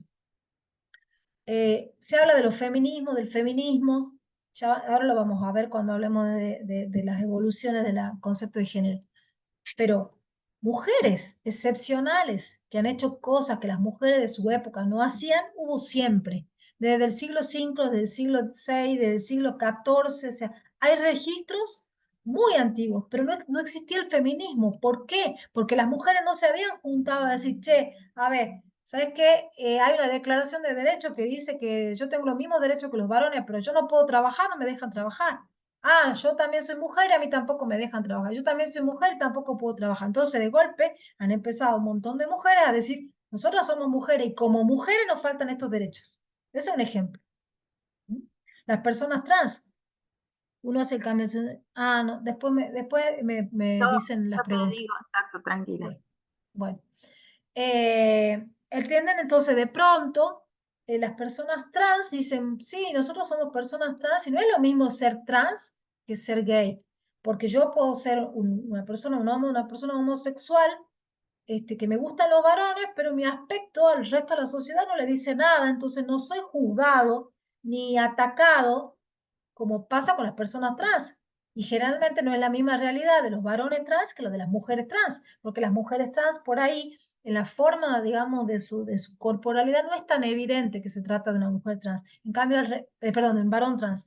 En el cambio, las mujeres trans a veces sí, porque a veces tienen corporalidades de varones muy grandotas, con la nuez de Adán, la voz grave, y están con el pelo largo, con una minifalda y maquillada, entonces son atacadas por los policías de género, la gente que tiene que digamos no puede soportar esas realidades diferentes y ataca, gente homofóbica que ataca eso. Entonces las personas, los hombres gays no tienen la misma realidad que una mujer trans, que ha sido una persona que ha tenido que en algún punto asumir una identidad que lo que vemos no coincide con eso. Entonces, en esta distinción en el colectivo LGTBIQ, estamos viendo que hay personas que tienen realidades diversas, que se han agrupado entre sí y se han digamos, denominado para decir, esta realidad es la mía y yo necesito estos derechos y esta es mi lucha. Esto, como les digo, es el cuento de no acabar, porque ahora vuelvo a los feminismos. Antes se hablaba del feminismo y ahora hablamos de feminismos, porque hay diferentes corrientes de los feminismos que tienen ideas diversas. Me parece a mí que es una cuestión propia de nuestro ser, de nuestra humanidad. Bueno, acá con esto cierro el tema de esa, por decirlo, categorización tanto de lo que es identidad de expresión de género, atribución de género, rol estatal, y de lo que significa el colectivo LGTBI. Tengo ahí para mostrarles un montón de ejemplos y de características, pero no sé cómo estamos con el tiempo. Pero antes de pasar, si nos da el tiempo, voy a volver sobre eso. Pero me interesa ahora escuchar las preguntas que hay al respecto, dudas. Bien, Sebastián nos pregunta cuál es la diferencia entre travesti y transexuales. Bien, contesto. Bueno, a ver, Sebastián, ¿no te veo? Sí, no sé cuál sos. Sebastián Arias. No sé si Oliva, estás. perdón. Sebastián Oliva. No lo veo porque acá veo una sola pantalla. Pero bueno, Sebastián, donde estés, te contesto. Este, si puedes levantar la manito así te veo. Bueno, la diferencia entre travesti y transexual es la siguiente. La idea de travesti tiene que ver básicamente y fundamentalmente con vestirse como el sexo opuesto. O sea, travestirse. O sea, significa, tiene que ver con atravesar. Es decir, yo podría ser un hombre travesti, supongamos. Si yo de noche decido ponerme una expresión de género como de drag king, por ejemplo, podría ser, sería, o al revés. Por ejemplo, vos, Sebastián, que no sé dónde estás, o Daniel, que lo estoy viendo ahí, o Santiago, a la noche vienen, se ponen una peluca, se travisten, se visten como mujer. Y esa, la expresión exagerada podría ser, como les digo, la de drag queen, en el caso de un varón que se traviste. Una persona transexual se suele asociar lo transexual a la persona que no solamente es trans porque tiene una identidad de género que es diferente de su genitalidad, sino que además es operada, se la interviene quirúrgicamente. Ese era el uso que se daba de lo transexual. Se distinguía transgénero o trans de transexual en el caso de que las personas hacían modificaciones corporales, ya sea intervenciones quirúrgicas, hormonizaciones, para feminizar su cuerpo en el caso de las mujeres trans, o para masculinizar su cuerpo en el caso de varones trans. Es decir, que lo transexual se asociaba a modificaciones físicas para habitar esa identidad de género trans. No sé si Sebastián puede decir si se entendió o no se entendió. Disculpa, Marce, acá mientras expones me preguntan qué es el queer. Queer. Bueno, antes quiero saber si se entendió. Sebastián, ¿podés poner el micrófono y contestarme si se entendió o no? Sí, sí se entendió perfecto. Bueno, ok. ¿Alguna Gracias. pregunta? No sé, alguna intervención al respecto? No, más que más tenía esa pequeña duda que solamente quería saber cuál Bueno, era la diferencia. lo que a mí me interesa que les quede claro es que esto que estoy diciendo no es absoluto. ¿Por qué le digo que no es absoluto? Porque el uso de las palabras también está muy asociado a los contextos y ustedes pueden leer cosas distintas de las que yo les estoy diciendo. Pero además también ha habido cambios, como les decía. Las personas, por ejemplo, esta mujer Camila Sosa Villada, que yo les hablaba hace rato, ella dice, yo soy una mujer trans travesti. O sea, ella se identifica como travesti. ¿Por qué se identifica como travesti? Porque justamente de noche, además cuando era joven, qué sé yo, se travestía como una mujer y además ejercía la prostitución, que muchas veces las mujeres travestis asocian su propia identidad travesti a la prostitución. Habrá travestis que no lo asocian, pero hay algunas que sí. Hay muchas personas trans que no son travestis, que no son prostitutas, millones, pero hay personas que sí son trans travestis, por ejemplo. Por eso les digo, hay que tener cuidado. Simplemente lo que yo trataba de mostrarte es que, por ejemplo, la transexualidad se ha asociado a la modificación de la corporalidad. Y el travesti tiene que ver con más que nada con aspectos más de la expresión de género que una modificación corporal, quirúrgica, de hormonas, básicamente. ¿Sí? Bueno, con relación a esto, Mónica nos pregunta en el chat si es una persona que modifica su género real. No sé si esto ya estará respondido o no a partir de la exposición, si le quedó claro. Si es una persona que modifica su género real. A ver, ahí yo te hago una, Mónica, si tiene que ver con esto, entonces ya después contestamos la otra pregunta. A ver, género real sería una expresión errónea, digamos, porque en realidad hablamos de un sexo biológico o un sexo o una genitalidad que esa persona tiene al nacer y una identidad de género. Lo que se modifica sería, en el caso de las personas transexuales, una corporalidad para poder ser lo que su identidad de género percibe. Por ejemplo, yo, Marcela Canelada, cuando tenía 3 años me doy cuenta con el sexo que nació. Está bien, Mónica, claro. Entonces está bien. Léeme la pregunta original de nuevo yo, así le pregunto con el sexo que nació, si le contesto ¿Es una específicamente. persona que modifica su género real? Quiero decir, el sexo con el que nació. Claro, es una persona transexual que modifica el sexo con el que nació, que puede ser a través de intervenciones quirúrgicas o de hormonización. Bien, ahí sí te Bien. contesté, Mónica.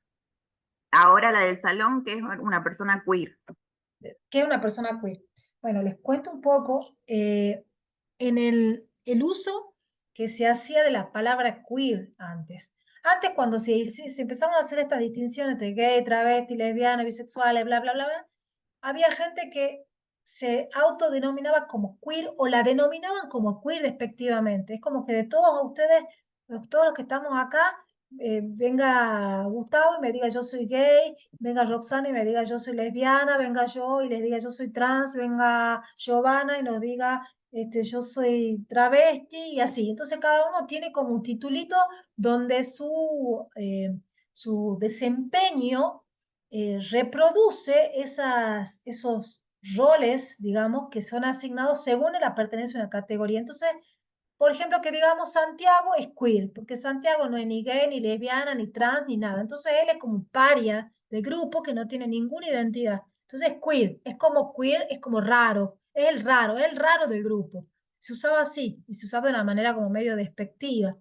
Pero ¿qué pasó? Hubo un grupo de personas que dijeron, ah, sí, nosotros somos los raros. pero nosotros no tenemos por qué pertenecer a ninguna de las categorías que ustedes nos están indicando, ni reproducir todos esos comportamientos tan estereotipados, como esto. Si para ser transexual tengo que operarme, y no, ¿por qué? Supongamos. Entonces, todos estos que estaban como sueltos, sin categoría o sin reproducir un comportamiento que pudiera asociarse a una categoría, eran los queer. Entonces, se hace una reapropiación del término para decir nosotros los queer somos los queer, y punto. O sea, se hace una reapropiación positiva. Ahí está preguntando por intersexuales, ya explico. Se hace una reapropiación positiva. ¿Por qué digo positiva? Porque después se usa lo queer para hacer un cuestionamiento, lo usa sobre todo Judith Butler, que es una filósofa feminista muy conocida y una gran referente. Ella usa el término para decir, bueno, a ver, estas personas nos están mostrando que el género es fluido, que el género es performático, que no podemos quedar atrapados en una categoría, que no tenemos por qué reproducir ciertos, como tildar casilleros para hacer algo, ¿no? Porque si ustedes se ponen a pensar, y ahora voy a ahondar un poco más finito, todo esto que discutimos de género, del género, de que las mujeres esto, los varones esto, las mujeres esto, los varones esto, ustedes me pueden decir, a ver, yo soy varón, y sin embargo, lavo, plancho, no sé, cuido de mi hijo, tengo la economía para la miércoles, porque no sé qué, o sea, pueden no habitar, y soy un hombre comprensivo, y soy suave, o sea, puedo no habitar esa, ¿cómo le puedo decir? Esa identidad esa categoría, reproduciendo los roles que se esperan de mí o los estereotipos que se esperan. Entonces, el fenómeno o la palabra queer es como muy reveladora creo en realidad, de grandes cuestionamientos en relación a todo este tema. De hecho, Judith Butler lo dice así. Ella dice que nosotros no habitamos una categoría, sino que performamos una categoría, es decir, actuamos, nosotros somos en movimiento. Entonces es bien interesante ese concepto. No sé si se entendió, me fui al diablo, pero me parece a mí bien interesante. Sí, Yo acá estaba la otra pregunta. sí se entendió perfecto. Bien. Los intersexuales, preguntaba alguien ahí. Sí, esa es la ¿Qué, siguiente pregunta. qué dice? ¿A quiénes se referirían con los intersexuales? Bueno, a ver, la intersexualidad tiene que ver con lo que les decía hace rato.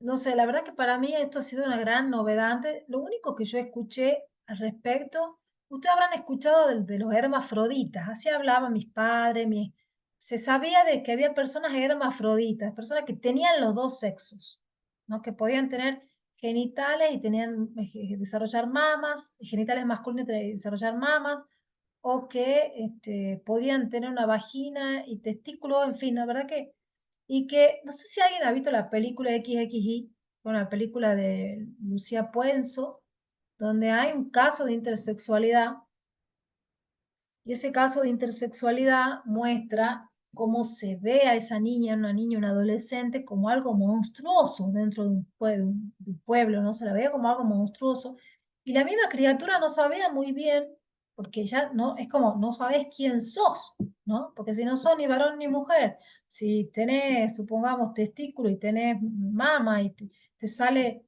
o sea, te sale vello la cara y vello las piernas, pero tenés mama, o sea, es como que se veía de una manera monstruosa esto. Y esto es XXI, en este caso es como una cuestión cromosómica genética que tiene, por supuesto, su desarrollo en la corporalidad. Estoy respondiendo a la pregunta de lo intersexual, ¿por qué? Porque más allá de que las mujeres somos, los varones, siempre se me pasa lo mismo, XX y XY.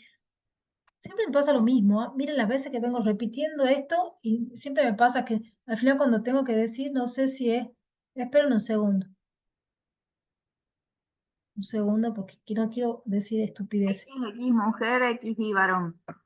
Bien, XX mujer, XY varón, gracias. No sé por qué no le puedo aprender eso. Bueno, entonces, eso es cromosómico. Lo que se ha estudiado a lo largo del tiempo es en realidad que hay una gran variabilidad. 24 cariotipos diferentes puede haber entre XX y XY, no solamente XXY, que es el caso este del hermafroditismo más central, que es lo que les acabo de decir. Hay variabilidades que podríamos llamar desde esta perspectiva como ambigüedades genéticas, pero no solamente hay ambigüedades de tipo genético, sino también hormonales y gonadales. A nivel físico hay gran variabilidad en diferentes aspectos de la corporalidad de las personas. O sea, nace con características sexuales que, exacto, nacen con características sexuales ambiguas desde el punto de vista binario. A veces eso se expresa con el tiempo o no. Hay casos donde se expresa. Y ahí viene una cosa, yo voy a aprovechar que preguntan sobre el tema y les voy a compartir, porque dentro de las diapositivas había unas diapositivas que hacen referencia a eso. ¿Qué es lo que pasaba? Con los casos donde eso era evidente, nacía un niño, veían su cuerpo y decían, este niño no tiene pene, pero tiene un clítoris más grande, o sea, no llega a ser un pene, pero es un clítoris más grande que el de una mujer. Entonces, ¿qué hacía el médico? No le decía al padre y a la madre que ha nacido un hijo ni, le decía, a ver, su hijo, esto lo vamos a solucionar. ¿Qué vamos a hacer? Como no tiene pene, lo más fácil, porque tiene un clítoris más grande, pero no tiene el tamaño de un pene, había incluso lo que llamaban un falómetro. Un falómetro era una regla donde tenía que tener cierta longitud el pene del niño para ser considerado un varón, supongamos. Entonces, ¿qué hacían? Cuando ese clítoris era de un tamaño mayor al normal, pero no llegaba a ser el tamaño del pene, los médicos le decían al padre, a la madre, usted, señor, quédese tranquilo, no se preocupe, que hacemos una ablación de clítoris. Le cortamos lo que sobra y después, cuando sea más grande, este niño hará una operación de la vagina para tener una vagina. Eso era mucho más sencillo que no van a ponerle a un niño, un bebé recién nacido, un pene. Entonces, ¿qué hacían? Cortaban el clítoris y decían, señor, quédese tranquilo, señora, quédese tranquilo, que cuando este chico sea más grande, esta niña, porque claro, al cortarle el supuesto pene, después va a ser una niña, le hacemos una reconstrucción de la vagina y todo listo, es una mujer. Y eso no pasaba. Lo que pasaba es que estas personas que tenían ese tipo de intervenciones tenían un montón de problemas a posteriori, no solamente morales, de identidad, etcétera, etcétera, sino problemas a nivel físico. Es decir, mutilaciones genitales que les provocaban falta de sensibilidad genital, etcétera. Entonces eso se hacía, chicos. ¿Y por qué se hacía? Se hacía en nombre del paradigma del binario. El binario. ¿Por qué? Porque los médicos decían, no, esto no está bien, porque no quedaba encajado en lo esperable desde el binarismo que nosotros tenemos. Esa corporalidad no encajaba. Entonces había que someterla a una operación. ¿Bien? Entonces, ¿qué han hecho las personas intersexuales? Ahí está, y ahí la respondo. Las personas intersexuales, justamente, vuelvo a decir, porque lo ha dicho recién la persona que había escrito, son personas que tienen caracteres sexuales, ambigüedad genital. O sea, tienen una diversidad en su genitalidad que no encaja dentro del binarismo corporal que se esperaba. Entonces, las personas intersexuales a lo largo del tiempo, ¿qué han hecho? Se han reunido, así como hemos dicho, en grupo y han dicho, bueno, vamos a luchar por nuestros derechos porque basta de mutilarnos, basta de patologizarnos, porque al patologizarnos nos cagan la vida para el resto, para el resto de la vida. Y resulta que yo nací con un clítoris más grande, pero en realidad me lo cortan y cuando yo he crecido, en realidad soy un varón. Soy un varón, tengo hormonas masculinas, soy varón y no me voy a hacer ninguna vaginoplastia ni nada, pero esto me ha generado falta de sensibilidad en la zona, etcétera, etcétera. Ustedes fíjense que toda esa mirada tan binaria, me alegro Sebastián, toda esa mirada tan binaria en realidad patologiza cuerpos que no son patológicos y arruina vida. Entonces esa ha sido la lucha de las personas intersexuales. Si a alguien le interesa el tema, puede buscar algo sobre el tema de, a ver, en internet ay, ahora no me va a venir el nombre, justo lo tenía recién. Mauro Cabral. Mauro Cabral es un militante intersex que él justamente fue operado cuando era muy chico, y después de eso tuvo un montón de operaciones. Es una persona muy lúcida, él se autodefine como un hombre trans en este momento, pero él sí fue sometido a una mutilación genital en la infancia. Sí, la verdad, Janine, así es. Uno desconoce un montón de cosas, yo he aprendido, y todo lo que me falta aprender, cuando doy esta clase digo, Dios mío, no sé nada, mire, me queda así un poquitito todo lo que me falta aprender y conocer, sobre todo porque por ejemplo, hablar de la intersexualidad significaría entender muchas cosas de nuestra corporalidad biológica, de nuestra sexualidad, de las hormonas. Hay una gran variabilidad. Tengo algunos elementos, unas cosas para contarles que, bueno, quedarán para otro día, supongo. Y lo que les iba a mostrar de la diapositiva son unos testimonios. No vamos de hora, 4:20. Les he dicho que a las 4:30 cortamos. No vamos a hablar del concepto de género. A ver, les muestro esto y hablo del concepto de género rápidamente. A ver.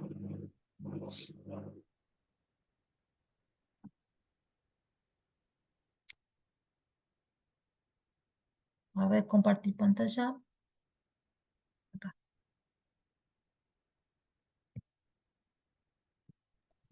Ahí se ve.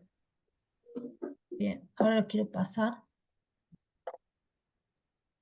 Bueno, ahí estaban algunos testimonios que yo les quería mostrar, pero no nos da el tiempo, es muy largo. Bueno, yo acá les voy a leer rápidamente. Yo les pido que pongan mucha atención porque por ahí no se entiende de primera, pero estas son personas intersexuales que han sido intervenidas quirúrgicamente cuando eran niños y son sus testimonios a posteriori.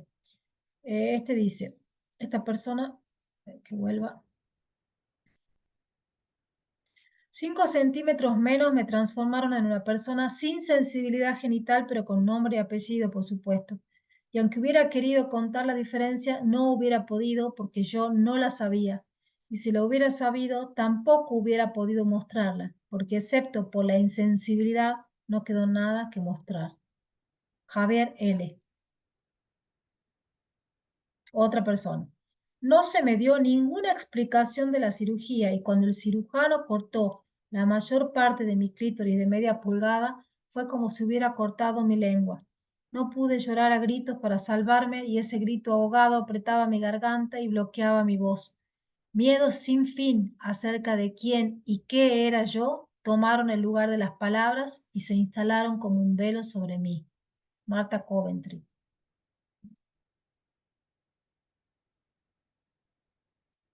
La promesa de mi médico a mi familia fue transformarme en una mujer verdadera. Una franja de insensibilidad entre el ombligo y el pubis, cruzada por cicatrices, es la marca de la promesa.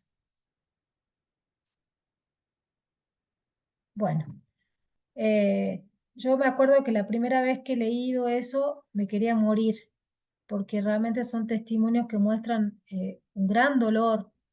Estos testimonios los ha recogido justamente Mauro Cabral, de hecho es uno de sus testimonios, y en una frase tan pequeña hablan de lo que les ha implicado el dolor vital y la gran, digamos, justamente esto que les decía, una patologización de sus corporalidades. Así es que me parece que son cosas a atender, ¿no? Me parece digo que son cosas a atender porque nosotros estamos, más allá de que como operadores de justicia tengamos la obligación de cumplir las convenciones, etcétera, etcétera, de lo que hemos hablado al principio, estas realidades nos muestran cosas que no conocemos y que es importante que las conozcamos para que no pensemos que esto de hablar de género es una estupidez que nos quieren lavar la cabeza y punto, sino que hay realidades que desconocemos y gente que sufre y justamente que necesita que su realidad se conozca para que se aborde las cosas de otra manera. Imagínense que ustedes tengan un hijo intersexual y que ustedes no conozcan esta realidad y ustedes lo operen simplemente pensando que de esa forma le van a simplificar la vida porque lo van a normalizar y en realidad les jodieron la vida para el resto del viaje, ¿no? Esas cosas, el conocimiento, el acceso a estas cosas nos permite tal vez, bueno, volvernos más humanos en el sentido de comprender nuestras diferencias y también prevenir, ¿no? Daños para los que están cerca y también para las personas, el resto de las personas de la sociedad. Bueno, ¿alguna pregunta más, Gio? A medida que vos ibas desarrollando la exposición, Facundo Arias levantaba la mano, no sé si todavía quiere hacer alguna intervención. Facundo, ¿estás por ahí? Sí, yo tenía la misma pregunta, me habían preguntado la diferencia entre travestis y transexuales, pero ya la respondiste, Ah, perfecto. así Gracias, que Facundo. gracias. No, gracias a vos. Y bueno, como yo les he prometido que a las 4:30 íbamos a terminar, los veo Pará, atentos. Marce, acá tengo una consultita, dame un segundo que me la transmiten.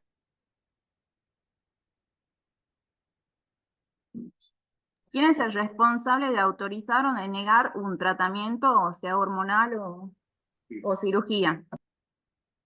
La verdad que no sé en este momento cómo están las cosas.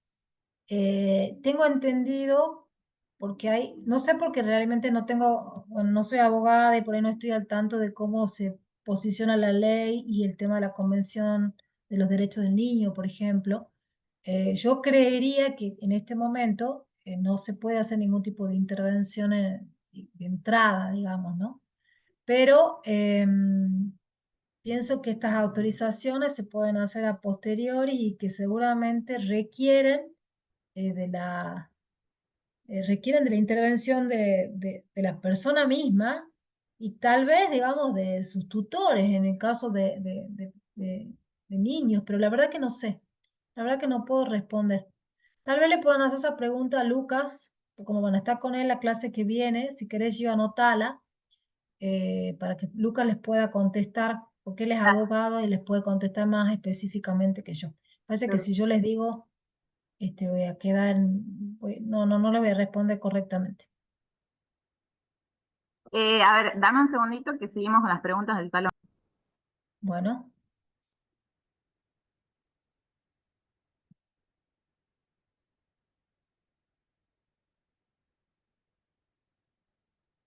Me preguntan si se conoce cómo siguió ese caso donde el niño siguió sin ninguna intervención.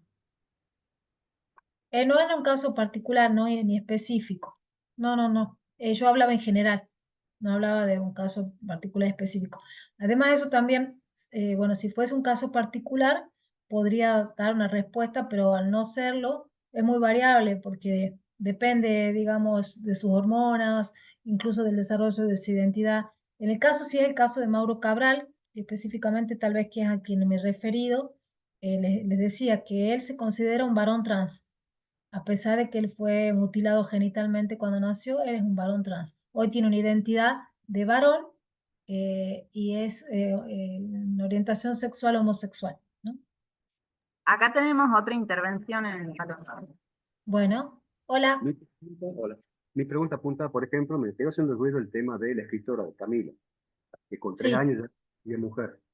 sí. ¿Qué pasaría en ese caso, por ejemplo, hoy en día, si, por ejemplo, uno de los padres está de acuerdo y otro en desacuerdo con una intervención ya sea hormonal o cirugía? A eso apuntaba mi pregunta. A ver, mira, creería si los padres no están de acuerdo, Hoy en día acá en la provincia, por ejemplo, en tribunales de la provincia, ¿qué oficina intervendría? Ya sea familia. sí, seguramente la Defensoría del niño, pero yo sé que en los casos en que son niños, tiene que intervenir un abogado del niño y que basta con la voluntad del niño, que buscan un abogado del niño, y bueno, el juez escucha al niño y el abogado del niño, no importa si alguno de los padres no está de acuerdo. No a los 3 años probablemente, creo que a partir de los 6, una cosa así. De hecho, no sé si ustedes saben que la primera niña que hizo el cambio registral de nombre en el mundo fue acá en Argentina, y es el famoso caso de Luana, que hay un libro maravilloso que se llama Yo Nena, Yo Princesa, del cual yo hablo muchas veces. La verdad que yo, digamos, tenía muchas de estas cosas incluidas en la clase, pero no daban tiempo, ¿no? Para desarrollarlo, y además me habían pedido que me centre más en el manual para que no haya choques entre lo que el manual decía y lo que decíamos nosotros, pero lo abordo mucho. El caso de Luana, que como te digo, a los 6 años pudo hacer su cambio registral. Y su mamá, que Ana Gabriela Mancilla, es la que escribió el libro Yo Nena, Yo Princesa, contando todo el camino que tuvieron que hacer para que la nena pudiera hacer el cambio. Ahí incluso el papá no estaba de acuerdo, después el papá sí, y bueno, tuvieron toda una lucha, pero no le quita derecho al niño que alguno de los progenitores no esté de acuerdo. El niño puede no sé si a los 3, como te digo, porque tampoco los 3 pueden tener ese manejo, pero a los 6 años sí. No sé si te contesté. Pablo Parellada está pidiendo la palabra. Sí, Pablo, Hola Marce, ¿cómo estás? ¿cómo andás? Un gusto. Te quería Igualmente. más o menos aportar también a esta diferencia de travesti y transexual para los compañeros. Sí, En un primer lugar, sí, las personas travestis, justamente la ropa, digamos, uno se puede cambiar y puede hacerlo eventualmente, pero no vive su vida con con el género opuesto. En cambio, exacto. los transexuales duermen, se despiertan, viven su vida normal y no tiene solamente que ver con los cambios físicos que se puedan llegar a hacer, ¿no? Yo Sí, no sí, necesariamente me puedo poner tetas o me puedo poner, digamos, o me puedo hacer la reasignación de género, que es la operación, sino justamente esto que habían mencionado al principio, esto de vivir la vida como el género que me autopercibo. ¿M? perfecto. Nada de Sí, eso. sí, sí, tal cual, gracias, Pablo, es así. Me ha señalado, digamos, la diferencia fundamental básicamente, que es esto, ¿no? Habitar, vivir la vida conforme la identidad y no, digamos, tener este momento del día o momento de la vida para expresarme de otra forma y volver después a ser, a mostrarme como un varón cisgénero, ¿no? ¿Alguna preguntita más? Bien, por acá por el salón no, y en el chat ¿No? tampoco consultan. Bueno. La verdad que quiero ser cumplida con ustedes, con el horario. Si ustedes tienen un ratito, unos minutitos más para que desarrolle lo de la evolución del concepto de género, o prefieren que cortemos acá, este, no sé, vos me dirás, Giovanna, cómo se manejan en este caso. Gio, Sí, por lo general tomamos una pausa, pero no sé cómo vos quieras, Marce, como mira, a ver, quieran. me parece, yo no sé si están cansados, yo podría charlar 10 minutos o 15 como mucho y terminamos. O sea, la verdad que hemos desarrollado bastante este tema, no sé, como ustedes quieran. ¿Qué prefieren? A ver, ¿Sabés? votación. ¿Qué? Me parece que ¿Qué? estaría bueno para que puedan avanzar sobre los temas del manual y les favorezca a ellos. Sí, sigamos. Sigamos, ¿no? Sí, dale. Bueno, yo quiero cerrar justamente, como les digo, lo que corresponde al manual. Y no quería cortar porque si no, ya no vamos a chanchar, se va a hacer más largo, ¿les parece? ¿Sigo? ¿Sí? La mayoría del Háganme chat dice, así. sigamos, sí. Sigamos. Bueno, listo, perfecto. Bueno, el punto siguiente que teníamos a considerar es la evolución del tema de género. ¿Qué es la evolución? ¿Por qué la evolución del concepto de género? Ay, me fui, perdón. Acá estoy. ¿Por qué la evolución del concepto de género? ¿Por qué es importante? Por lo que les he dicho al principio. Porque se han ido cuestionando cosas diferentes. Hemos hablado en un momento que el concepto de género es un concepto que se establece en los años 50 para distinguir cuerpo de la educación, de los roles, de alguna manera de la construcción sociocultural, de todo esto que hemos hablado, de todas estas distinciones que hemos hecho, donde se dan cuenta que hay, por empezar, hay corporalidades diversas y por continuar, hay formas de expresarnos también diversas. Y además, ¿cuál es el punto y cuál es la utilidad? Porque acá hay una cuestión, y que yo siempre la discuto. Aparece la noción de género para cuestionar cosas. Ese es el valor principal, para cuestionar roles y para cuestionar jerarquías. Entonces, si bien el concepto de género, como lo entendemos, empieza en 1950, en 1960, y en esa época más o menos, la idea de género se aborda pensando en que hay una perspectiva binaria, donde se puede ser solo varón o mujer, y donde el varón tiene ciertas características que excluyen las características de la mujer. Esta idea de que la mujer tiene que ser sumisa, de que tiene que ser ama de casa, cumplir ciertos roles, etcétera, etcétera, y el varón tiene que ser asertivo, fuerte, dominante, racional, la mujer es emotiva, es decir, que son características binarias y es mutuamente excluyentes y además jerárquicas.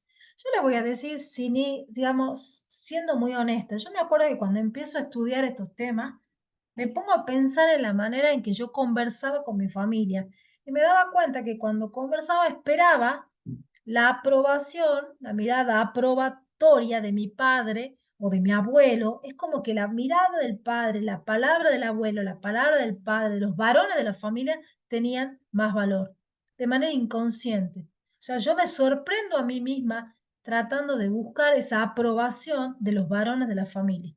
Sin ir más lejos, no sé si las familias de ustedes lo seguirán haciendo, pero había que poner la mesa y servirle primero al papá. Había que poner, cuando se servía en una familia, estábamos acostumbrados a que primero se le servía al hombre, al pater familias. Bueno, todos esos conceptos y empezar a observar justamente esa jerarquía, esas diferencias, está a principios de los 60. En los 70 cambia un poco la cuestión. ¿Por qué? Porque si bien ya se entiende que las mujeres ocupaban ciertos roles, aparecen las feministas negras diciendo, muy bien, todo bien con las feministas, todo bien con el género, con las mujeres, los derechos, pero, pero las feministas y la lucha digamos, por los derechos que tienen que ver con nuestra pertenencia al género femenino o al ser mujer, no nos incluye a nosotros como mujeres negras. No nos incluye porque nosotros como mujeres negras primero somos negras y después somos mujeres, o por decirlo de alguna forma. Nosotros tenemos otras realidades que toda esta lucha de las feministas blancas no las considera. Entonces las feministas negras introducen una nueva cuestión dentro de lo que es las nociones de género y es la idea de la interseccionalidad, que ahora se escucha mucho. Es decir, pensar en que en realidad las luchas que tienen que ver con las desigualdades de género están atravesadas por otros factores. Ustedes han visto que hemos hablado de esas luchas, digamos, del tema de todas estas desigualdades estructurales. ¿Cuáles pueden ser esas otras variables que tendrían que considerarse? Variables de clase, variables de raza, variables de discapacidad. Me acuerdo en una clase que he dado que una mujer se acercaba y me dijo, sí, hablan de los derechos de las mujeres, pero no hablan de las mujeres discapacitadas, que tienen una realidad particular. Entonces, es como la historia de Sin Fin, porque vemos que si hay clase social, bien, Janina, clase social, niveles económicos, socioeconómicos, sería clase y pobreza. Entonces, como nociones, como concepto, el concepto de género se va ampliando y va considerando otras variables y un enfoque distinto, en el caso, en esta época, en los 70, que es un enfoque interseccional, donde se tienen en cuenta otras variables. Más adelante en el tiempo, ya en los años 80, el concepto de género se amplía hacia lo relacional, donde se empieza a ver que no es una categoría inmutable, sino que tiene que ver con la relación con los otros. Porque ustedes me van a decir, es lo mismo un varón blanco, rico, propietario que una persona indígena, pobre y campesina. No, también hay variables que no solamente tienen que ver con la pertenencia al género, sino con la pertenencia racial y donde las relaciones se establecen de manera también asimétrica. Es decir, que más o menos en los 80 empieza a haber otra variable que se introduce dentro de las ideas de género en relación a la cuestión justamente relacional del género, en relación de las personas dentro de un contexto histórico y social. Más adelante en el tiempo, justamente se ve esto que acabamos de decir, que existen no solamente una sola forma de masculinidad hegemónica, heterosexual, poderosa, sino que hay nuevas masculinidades que incluyen a estos otros varones, como el ejemplo que les acabo de dar, un varón pobre, indígena, campesino, donde en realidad las posibilidades de habitar esa masculinidad hegemónica son absolutamente nulas. Lo que les quiero decir con esto es que vamos complejizando los conceptos y dejando de pensar que la cosa es solo entre varón y mujer. No es lo mismo ser como les digo, un varón rico propietario que un varón pobre y campesino. No es lo mismo ser una mujer blanca de clase media y universitaria que ser una mujer pobre, negra o pobre indígena de la clase social inferior que no recibe educación. Es decir, que vamos viendo cómo se van complejizando estas formas de abordar la temática de género, de pensar la temática de género. Y para terminar, en los años, digamos, ya en el siglo XXI, vamos a ver cómo lo que acabamos de ver hoy, por ejemplo. Esto que acabamos de ver hoy sobre las personas intersexuales, sobre las nociones de la teoría queer, que se aborda, donde estamos viendo la forma de habitar el género como una performatividad, son ideas nuevas y que van cuestionando el concepto hacia atrás y hacia adelante. Porque hasta ese momento, digamos, antes, lo único que se empezó a abordar era justamente que necesitábamos luchar por los derechos de las mujeres porque no los tenían y porque en realidad se consideraba que biología no era destino. Así empieza, eso es lo que Simone de Beauvoir dice en los 50, dice biología no es destino y dice Simone de Beauvoir, mujer, no, mujer se hace, no se nace. Es decir, que esto se va a ir complejizando a lo largo del tiempo con las nuevas introducciones y también, chicos, y con eso insisto y con esto cierro, con la participación de los movimientos sociales por sus luchas particulares. No cierro del todo con esto porque les quiero dejar, podríamos hablar un montón, me encantaría contarles todas las evoluciones del feminismo, cómo los movimientos sociales han ido interviniendo en estas nociones que acabamos de ver así sucintamente, que hemos visto qué pasa en los 70, qué pasa en los 80, qué pasa en los 90, y yo solamente me he ajustado a lo que el manual dice, pero ahí han tenido que ver los movimientos de las feministas y los estudios teóricos que se han hecho, muchísimo que ver porque a la medida en que van avanzando en los estudios teóricos y hay discusiones teóricas que están preguntándose, planteándose cosas, empiezan los movimientos sociales a salir a las calles y a luchar por ciertos derechos. ¿Qué les quiero decir con esto? Cuando empieza el feminismo, porque el feminismo lo podemos asociar a la Revolución Francesa, o sea, el inicio del feminismo sería en el siglo XVIII, cuando el colectivo de mujeres dice lo que les decía hace rato, chao, acá entre los derechos del hombre y del ciudadano no estamos contempladas. Entonces las mujeres empiezan a salir en la calle y a decir, no nos contemplan a nosotros tenemos que tener nuestros derechos propios, y eso estamos hablando del siglo XVIII. De ahí pasamos, podemos pensar en las mujeres que buscan el derecho al voto, que ya estamos mucho más avanzados en el tiempo, hablemos fin del siglo XIX, principio del siglo XX en Europa, en Estados Unidos, en Argentina en 1947. Las mujeres luchan por el derecho al voto. En los 60 las mujeres salen a la calle a luchar para poder tener trabajo, para poder trabajar en las universidades. Ya estamos hablando de los 60. Y más adelante, en los 70, en los 75, ya se empieza a pensar en el derecho al goce, en el derecho a la sexualidad femenina plena, donde hay otro tipo de preguntas, donde se empieza a conceptualizar patriarcado, donde se piensa en casta sexual, donde se empieza a pensar ya el término de género. Y así se ha seguido evolucionando en estos cuestionamientos y en estas luchas. Y con lo que quiero cerrar es que con todos los avances, acá hay una intervención de Juan Pablo, Judith Butler rompe el esquema con el libro Género en Disputa en el 90, sí, bueno, y Judith Butler retoma lo queer. Gracias, Juan Pablo. Fíjense que frente a cada uno de esos avances siempre ha habido reacciones antifeministas. ¿Por qué antifeministas? Llamemos antiderechos si ustedes quieren. Reacciones frente a esas evoluciones de los derechos donde nos han coartado y ha habido que seguir luchando y seguir hacia adelante. Hoy, por ejemplo, yo estaba viendo, y ahora sí cierro, que la nueva reacción antifeminista, por decirlo de alguna manera, tiene que ver con la reformulación del lugar de sumisión femenina desde el lugar de la belleza. Es decir, tenemos todos los derechos, chicas, salimos a la calle, trabajamos, tenemos derecho a ejercer nuestra libertad sexual, nos divorciamos, tenemos autonomía en un montón de aspectos, pero seguimos presas de la belleza, de todos los estereotipos de belleza, donde en realidad hacernos las uñas, hacernos las manos, hacernos lo que se le ocurre, el peinado, desde muy chiquitas, sigue siendo un imperativo y un imperativo de pertenencia social, un imperativo que si no se cumple no nos da acceso a un montón de cosas.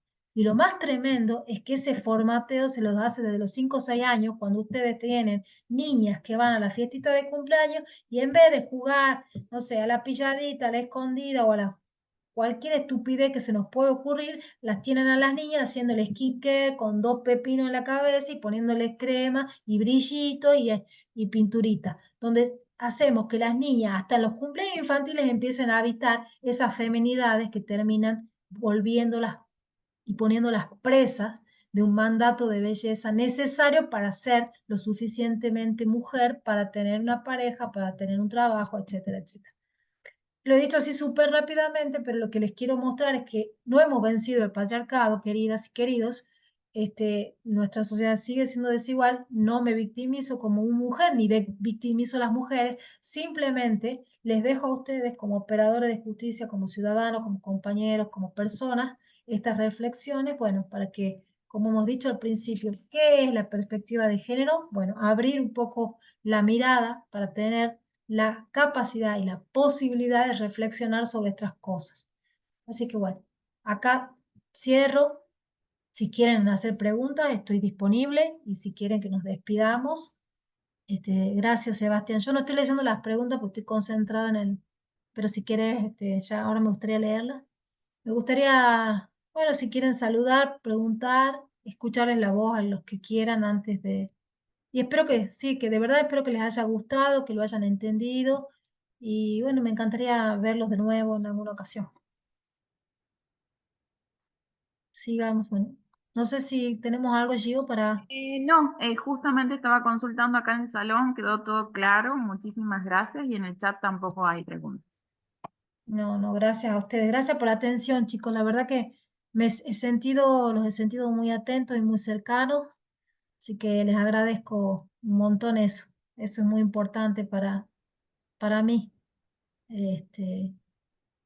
poder comunicarme. Muchas gracias a ustedes, chicos. Ahí te dan Gracias, muchas Gio. Gracias a vos, Marcela. Gracias a vos. Gracias, Marcela. Gracias. Gracias. Gracias. Que estén muy bien. Que estén muy bien. Chao, Gracias. Mercedes. Chao, Gracias. Yanni. Está bien. Chao, adiós. Chao, Marcelo. Gracias.